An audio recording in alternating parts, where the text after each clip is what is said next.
తెలంగాణ రాష్ట్రంలో కాంగ్రెస్ పార్టీ అధికారంలోకి వచ్చిన ఆ నియోజకవర్గంలో మాత్రం తాము అనాథల్లానే ఉండాల్సి వస్తోందని ఆ పార్టీ క్యాడర్ వాపోతోంది. అసలే నడిపించే నాయకుడు లేక ఇబ్బందులు పడుతున్న కాంగ్రెస్ పార్టీలో ఎవరు గ్రూపు వారిదే. కలిసికట్టుగా ఏనాడూ పనిచేసింది లేదు. ఇప్పుడేమో ఎమ్మెల్సీ ఎన్నికలు, గ్రూప్ రాజకీయాలతో మండుతున్న అగ్నికి నేతల నిర్వాకాలు మరింత ఆజ్యం పోసి కాంగ్రెస్ పరువు కాస్త బజారున పడేసింది.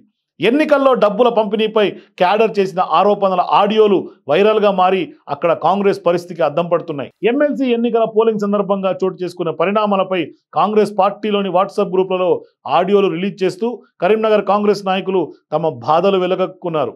పోలింగ్ సందర్భంగా బూతుల వారీగా డబ్బుల పంపిణీ వ్యవహారం ఇప్పుడు హస్తం పార్టీలో చిచ్చురేపుతోంది. ఆ నిర్వాకంపై పార్టీకి చెందిన వాట్సాప్ గ్రూపులలో కాంగ్రెస్ నేతలు బహిరంగంగానే విమర్శలు గుప్పిస్తున్నారు. కరీంనగర్ నగరంలో ఎమ్మెల్సీ ఎన్నికల సందర్భంగా ఎమ్మెల్సీ పోలింగ్ బూతులు 44 ఏర్పాటు చేశారు.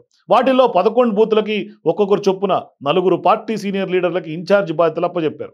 అయితే ఎప్పటి నుంచో కాంగ్రెస్ పార్టీని నమ్ముకున్న వారిని కాదని కొత్తగా వచ్చిన వారిని బూత్ బాధ్యతలు అప్పచెప్పి డబ్బులు అప్పచెప్పారని ఆయా బూత్ నాయకులు తమ బాధలని వాట్సాప్ గ్రూపుల్లో షేర్ చేసుకున్నారు.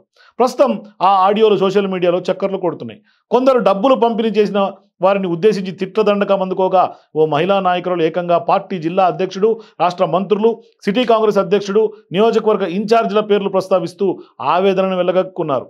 కొంతమంది నాయకులకు 50,000 ఇచ్చారని, కానీ తమలాంటి నికార్సైన కార్యకర్తలకు ఎందుకు ఇవ్వలేదని ఓ మహిళా కార్యకర్త పార్టీ నాయకత్వాన్ని నిలదీసింది. పైసలు తిన నాయకులు వెంటనే డబ్బులు తిరిగి ఇవ్వాలని, లేకపోతే పెద్ద ఎత్తున లొల్లి పెడతామంటూ వాట్సాప్ గ్రూపులలో ఆడియోలను పోస్ట్ చేసింది.